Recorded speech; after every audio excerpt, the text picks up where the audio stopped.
लंबी यात्रा कौन सी है? चांद तक जाना? नहीं। सबसे लंबी यात्रा है तुम्हारे सिर से तुम्हारे हृदय तक की यात्रा। सिर्फ 12 इंच का फासला है, लेकिन इसे तय करने में जन्मों लग जाते हैं। तुम्हारा सिर एक बाजार है, वहां शोर है, हिसाब किताब है, चालाकी है। तुम्हारा हृदय एक मंदिर है, वहां भाव है, भरोसा है, प्रेम है। परमात्मा तर्क से नहीं मिलता। क्या तुम तर्क से किसी को प्रेम कर सकते हो? क्या तुम तर्क से किसी फूल की सुंदरता को माप सकते हो?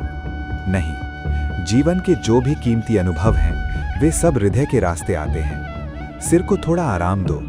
बहुत सोच लिया, अब थोड़ा महसूस करना सीखो।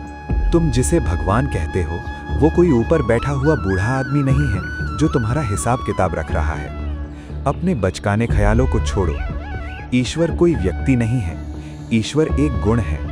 मैं ईश्वर शब्द का प्रयोग नहीं करता, मैं भगवत्ता शब्द का प्रयोग करता हूँ। जैसे फूल में सुगंध होती है, वैसे ही इस अस्तित्व में भगवत्ता है। जब तुम सुबह सूरज को देखते हो तो उस रोशनी में भगवत्ता है। जब तुम किसी के प्रेम में होते हो तो उस प्रेम में भगवत्ता है। मूर्ति पूजना बंद करो और इस अस्तित्व को पूजना शुरू करो। हर कण में वही छिपा है। सृष्टा अपनी सृष्टि से अलग नहीं है, वह उसी में घुला हुआ है। जीवन संघर्ष नहीं है, जीवन समर्पण है। तुम लड़ रहे हो, तुम नदी के बहाव के उल्टा तैरने की कोशिश कर रहे हो, इसलिए तुम थक गए हो, तुम तनाव में हो। मैं तुम्हें तैरना नहीं सिखाता, मैं तुम्हें बहना सिखाता हूँ। जैसे एक सूखा पत्ता नदी पर गिरता है, वो नदी से ये नहीं कहता कि मुझे पूर्व जाना है या पश्चिम। नदी जहाँ ले जाए वहीं उसकी मंजिल है। जिस दिन तुम अस्तित्व पर भरोसा कर लोगे, जिस दिन तुम कहोगे तेरी मर्जी ही मेरी मर्जी है, उसी दिन तुम पाओगे कि तुम सागर बन गए हो। लड़ना बंद करो, जो है उसे स्वीकार करो। इसे ही मैं तथाथा कहता हूँ। हर इंसान आज़ाद होना चाहता है, लेकिन याद रखना, स्वतंत्रता मुफ्त में नहीं मिलती। स्वतंत्रता की एक कीमत है, और वो कीमत है जिम्मेदारी, रिस्पॉन्सिबिलिटी। गुलाम होना आसान है, क्योंकि गुलाम की कोई जिम्मेदारी नहीं होती। उसका मालिक जो कहे वो करता है। अगर कुछ गलत हुआ तो दोष मालिक का, लेकिन एक स्वतंत्र व्यक्ति, अगर तुम दुखी हो तो तुम जिम्मेदार हो, अगर तुम सुखी हो तो तुम जिम्मेदार हो। तुम अपने दुख के लिए अपनी पत्नी, अपने पति, समाज या भाग्य को दोष नहीं दे सकते। मेरा संन्यास तुम्हें भगोड़ा नहीं, बल्कि जिम्मेदार बनाता है। अपने नर्क के रचयिता तुम खुद हो, और अपने स्वर्ग के निर्माता भी तुम ही हो। मैं किस लिए काम कर रहा हूँ? मेरा सपना क्या है? मेरा सपना है एक नया मनुष्य। पुराना मनुष्य सड़ चुका है, वो धर्मों में बटा है, वो देशों में बटा है, वो नफरत से भरा है। मेरा नया मनुष्य न हिंदू होगा, न मुसलमान, न ईसाई, वो सिर्फ धार्मिक होगा। वह विज्ञान और आत्मा दोनों को साथ लेकर चलेगा। उसके एक हाथ में एटम होगा और दूसरे हाथ में आत्मा। वह पृथ्वी को अपना घर मानेगा, किसी नक्शे की लकीरों को नहीं। वह जीवन को त्यागेगा नहीं, बल्कि उसे और सुंदर बनाएगा। तुम ही वो भविष्य हो, तुम ही वो बीज हो जिससे नया मनुष्य पैदा होगा। क्या तुम तैयार हो खुद को मिटाकर उस नए मनुष्य को जन्म देने के लिए? याद रखना, अंधेरा कितना भी घना हो, सुबह होने से उसे रोका नहीं जा सकता। अपने भीतर देखो। बचपन की मासूमियत, अनलर्निंग, जिसके ऊपर संस्कृति और धर्म के सैकड़ों छिलके चढ़े हैं। इन छिलकों के नीचे तुम अपनी असली पहचान खो चुके हो, दब गए हो। मेरा काम तुम्हें कुछ नया सिखाना नहीं है, मेरा काम है तुम्हारी इस हकीकत को छीलना। ये प्रक्रिया दर्दनाक होगी, क्योंकि तुम अपनी जंजीरों से प्यार करने लगे हो। लेकिन जब तक तुम ये नहीं भूलोगे कि तुम कौन हो, जो समाज ने बताया, तब तक तुम ये नहीं पा सकोगे कि तुम वास्तव में कौन हो, जो अस्तित्व ने बनाया। हर बच्चा एक बुद्ध पैदा होता है। वो निर्दोष है, वो खाली है, लेकिन समाज उसे बर्दाश्त नहीं कर सकता। समाज उस पर थोपना शुरू करता है। तुम्हारा नाम ये है, तुम्हारा धर्म ये है, तुम्हारी जाति ये है। तुम उसे ज्ञान से लाद देते हो और उसकी बुद्धिमत्ता को मार देते हो। मेरा काम तुम्हें कुछ नया सिखाना नहीं है, मेरा काम है तुम्हारी स्लेट को पोंछना, तुम्हें फिर से बच्चा बनाना, जिसे मैं अनलर्निंग कहता हूँ। जो तुम जानते हो उसे भूल जाओ, अपने ज्ञान का कचरा फेंक दो। जब तुम फिर से अबोध हो जाओगे, जब तुम्हारी आंखों में आश्चर्य होगा, तभी तुम सत्य को देख पाओगे। पूजा का मतलब क्या है? मंत्र पढ़ना, अगरबत्ती जलाना? नहीं, मेरे लिए पूजा का मतलब है सृजन। परमात्मा सृष्टा है, तो जब तुम कुछ सृजन करते हो तब तुम परमात्मा के साथ हाथ बटा रहे होते हो। जरूरी नहीं कि तुम पेंटर या कवि बनो। अगर तुम खाना भी बना रहे हो और उसे पूरे प्रेम और समर्पण से बना रहे हो तो वो सृजन है। अगर तुम झाड़ू भी लगा रहे हो और उसमें एक नृत्य खोज रहे हो तो वो सृजन है। जिस काम में तुम अपना मैं भूल जाओ और सिर्फ काम रह जाए, वही सृजनात्मकता है। एक सृजनशील व्यक्ति ही असली धार्मिक व्यक्ति है। अंत में गौतम बुद्ध का आखिरी संदेश याद रखना, अप्पदीपो भवा, अपना दिया खुद बनो। किसी और के कंधे पर चढ़कर सत्य नहीं देखा जा सकता। न कृष्ण तुम्हें बचा सकते हैं, न जीसस, न मैं केवल इशारा कर सकता हूँ, उंगली दिखा सकता हूँ। चलना तुम्हें ही है। दूसरों की बैसाखियां फेंक दो, अपनी समझ का दिया जलाओ। और मैं तुमसे कहता हूं कि जब तक तुम खुद को प्रेम नहीं करते, तुम किसी और को प्रेम कर ही नहीं सकते। तुम अपने आप से नफरत करते हो। तुम्हें लगता है तुम पापी हो, तुम बुरे हो, तुम खुद को सजा देते रहते हो। रुको, तुम परमात्मा की कृति हो। अगर तुम खुद की निंदा करते हो तो तुम परमात्मा की निंदा कर रहे हो। अपने शरीर का सम्मान करो, अपनी आत्मा का सम्मान करो। तुम जैसे हो वैसे ही बहुत सुंदर हो। तुम्हारी सारी नैतिकता, धर्म बस सुखद सपनों की तरह है जिसमें तुम जीना चाहते हो। लेकिन जब तक आंखें खुली हैं, वास्तविकता वही है कि संभोग कच्चा माल है। इसे फेंको मत, इसे रूपांतरित करो। संभोग एक ऊर्जा है। अगर ये नीचे की तरफ बहे तो ये सृष्टि है। अगर यही ऊर्जा ध्यान के द्वारा ऊपर की तरफ बहे तो ये समाधि है। मूल को काटोगे तो फूल कभी नहीं खिलेंगे।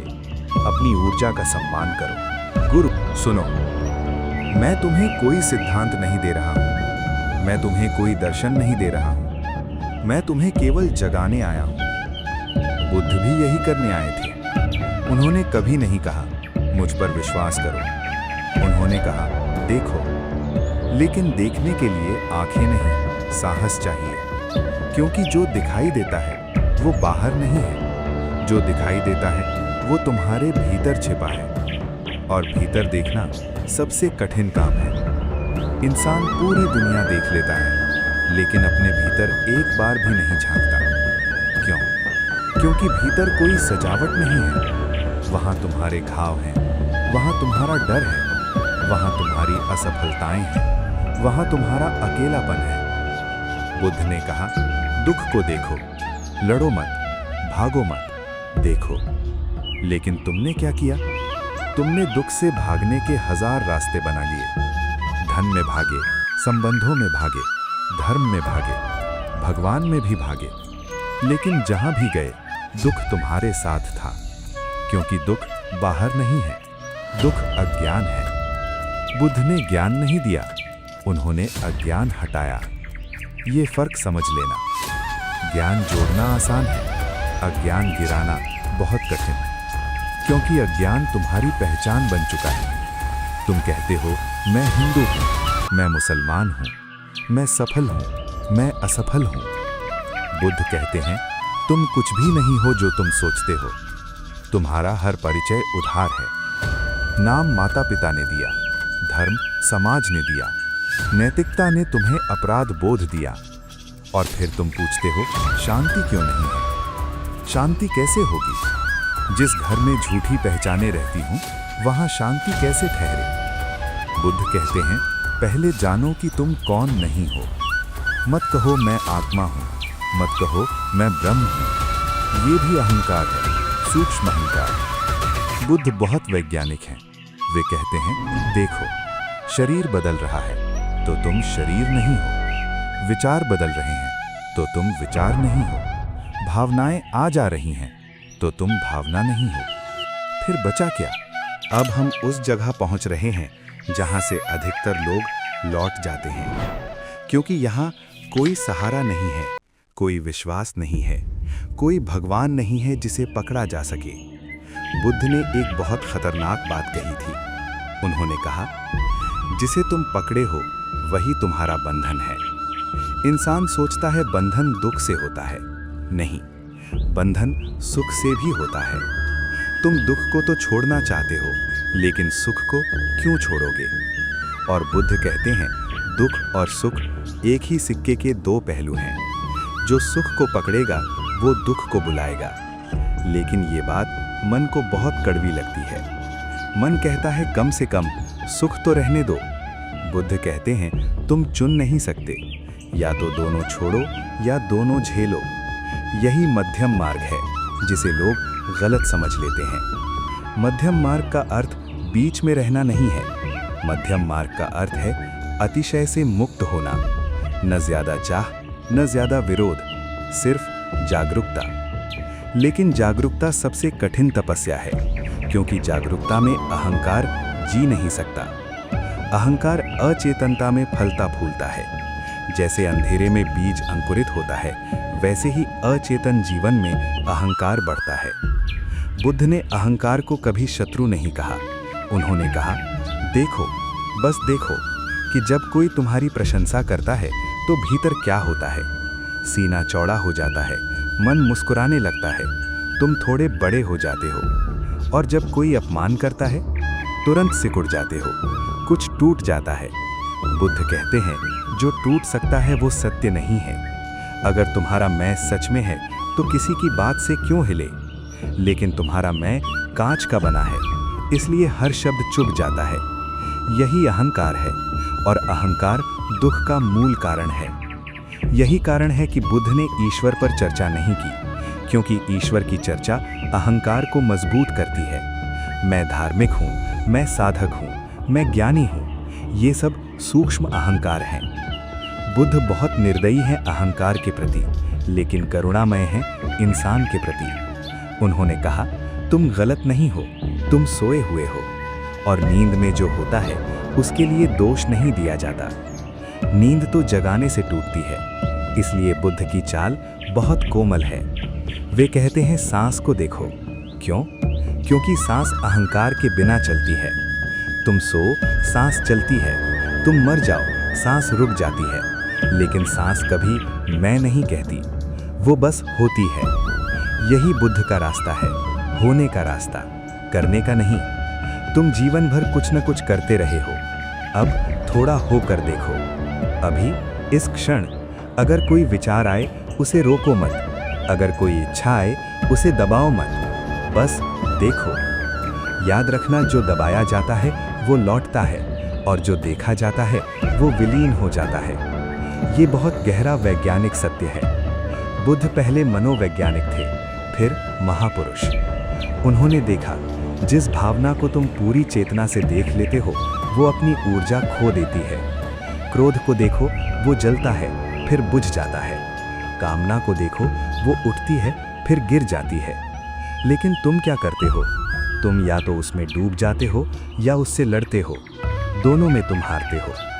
बुद्ध कहते हैं, तीसरा रास्ता है साक्षी, न पक्ष में न विपक्ष में। यहीं से करुणा का जन्म होता है। ध्यान रखना, करुणा कोई नैतिकता नहीं है। करुणा जागरण की खुशबू है। जब तुम स्वयं से लड़ना छोड़ देते हो तो दूसरों से भी लड़ना छूट जाता है। जब तुम अपने भीतर शांति देखते हो तो बाहर हिंसा असंभव हो जाती है। इसलिए बुद्ध ने कहा, अहिंसा आदेश नहीं है, अहिंसा परिणाम है, जागरण का परिणाम। और जागरण किसी भविष्य में नहीं होता, जागरण अभी होता है, इसी क्षण। अभी इस क्षण अगर तुम पूरी तरह यहाँ हो तो समझ लेना, बुद्ध दूर नहीं है, वे तुम्हारी चेतना में ही प्रकट हो रहे हैं, यहीं अभी। अब हम उस जड़ तक पहुंच रहे हैं जहां से सारा दुख उगता है। बुद्ध ने उसे कहा, तृष्णा। लोग समझते हैं तृष्णा मतलब धन की इच्छा, सत्ता की इच्छा, संबंधों की इच्छा। नहीं, तृष्णा का अर्थ है कुछ और हो जाने की चाह, अभी जो है उससे असंतोष। यही तृष्णा है। तुम जहां हो वहां नहीं रहना चाहते, तुम जो हो वह नहीं होना चाहते। यही कारण है कि जीवन हमेशा कहीं और दिखाई देता है। बुद्ध कहते हैं, जहां तुम हो वहीं से चूक रहे हो। तृष्णा बहुत चालाक है, वह धर्म के कपड़े भी पहन लेती है। मुझे ध्यान चाहिए, मुझे शांति चाहिए, मुझे मोक्ष चाहिए। सुनो, यह भी तृष्णा है। इसलिए बुद्ध ने मोक्ष की भी कोई इच्छा नहीं सिखाई। उन्होंने कहा, इच्छा को देखो। जब तुम इच्छा को पूरा करते हो वह बढ़ जाती है, और जब तुम इच्छा से लड़ते हो वह छिप जाती है। लेकिन जब तुम इच्छा को पूरी चेतना से देखते हो वह गल जाती है, जैसे सूरज के सामने ओस की बूंद। यही बुद्ध का अलौकिक विज्ञान है। अब जन्म और मरण की बात। लोग बुद्ध से डरते थे क्योंकि वे आत्मा की बात नहीं करते थे। लोग पूछते, मरने के बाद क्या होगा? बुद्ध चुप रहते। क्यों? क्योंकि सवाल ही गलत है। पहले यह तो देखो, अभी मर कौन रहा है? हर क्षण कुछ ना कुछ मर रहा है। तुम्हारा बचपन मर गया, तुम्हारा कल मर गया। हर सांस के साथ एक जीवन समाप्त हो रहा है, लेकिन तुमने कभी उस पर ध्यान नहीं दिया। बुद्ध कहते हैं, जो बदल रहा है वह जन्म ले रहा है और मर रहा है, लेकिन जो देख रहा है वह न जन्मता है न मरता है। लेकिन इसे आत्मा मत कहना, यह भी शब्द है। बुद्ध कहते हैं, शून्य। लोग डर जाते हैं। शून्य का मतलब खालीपन नहीं है। शून्य का मतलब है बिना केंद्र के चेतना, जहाँ कोई मैं नहीं फिर भी जागरूकता है। यही कारण है कि निर्वाण को समझा नहीं जा सकता। निर्वाण कोई अनुभव नहीं है। अनुभव करने वाला ही गायब हो जाता है। जैसे दिया बुझ जाए, अंधेरा नहीं आता, बस प्रकाश चला जाता है। लेकिन लोग सोचते हैं निर्वाण मतलब कुछ पा लेना। नहीं, निर्वाण मतलब सब खो देना। लेकिन वही सबसे बड़ा पाना है, क्योंकि जो खोता है वही मुक्त होता है। अब करुणा की बात। करुणा प्रेम नहीं है। प्रेम में भी मैं बचा रहता है। मैं तुमसे प्रेम करता हूँ। करुणा में मैं नहीं बचता। करुणा तब होती है जब तुम्हें यह दिखाई देता है कि सामने वाला भी सोया हुआ है, जैसे तुम कभी सोए हुए थे। तब दोष नहीं दिया जाता, तब समझ पैदा होती है, और समझ से करुणा बहती है। इसलिए बुद्ध की करुणा रोमांटिक नहीं है, वह बहुत शांत है, बहुत ठंडी है, बहुत गहरी है। वह आंसू नहीं बहाती, वह आंखें खोलती है। अब अंतिम बात इस भाग में, अगर तुम पूछो तो करना क्या है? बुद्ध कहते हैं, कुछ भी नहीं, बस जागरूक रहो। चलते समय जानो कि चल रहे हो, खाते समय जानो कि खा रहे हो, सुनते समय जानो कि सुन रहे हो। यही बुद्ध का संपूर्ण मार्ग है, इतना सरल कि मन उसे स्वीकार नहीं करता। अब कुछ भी समझाने को बचा नहीं है, क्योंकि जो समझाया जा सकता था वो समझाया जा चुका। अब जो बचा है वो केवल जिया जा सकता है।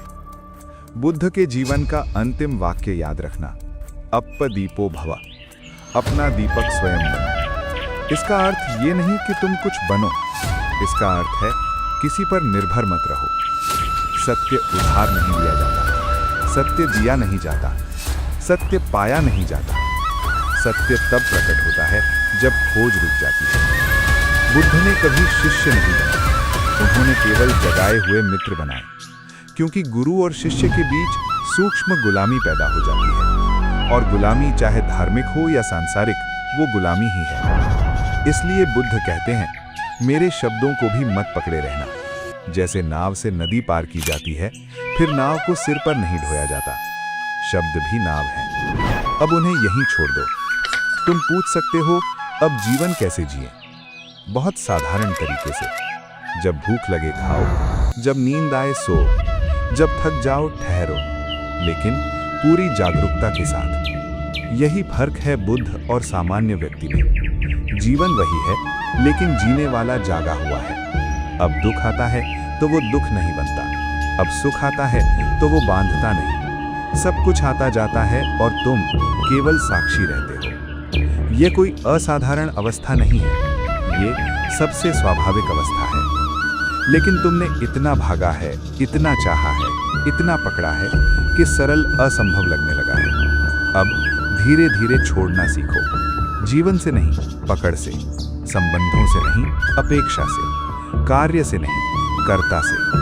और जब कर्ता गिर जाता है तो कर्म शुद्ध हो जाता है। तब कोई पाप नहीं, कोई पुण्य नहीं, केवल स्वाभाविकता। बुद्ध ने कभी स्वर्ग का लालच नहीं लिया, उन्होंने मुक्ति का व्यापार नहीं किया। उन्होंने केवल ये कहा, देखो, अगर तुम्हें अपने भीतर शांति की एक झलक भी मिल जाए तो जान लेना वही बुद्ध है। बुद्ध कोई व्यक्ति नहीं है, बुद्ध एक चेतना की अवस्था है, और वो तुमसे दूर नहीं, वो इसी क्षण तुम्हारी जागरूकता में धड़क रहा है। अब मेरे शब्दों को यहीं छोड़ दो, आंखें बंद करो, सांस को महसूस करो, कुछ मत करो, कुछ मत चाहो, बस हो जाओ।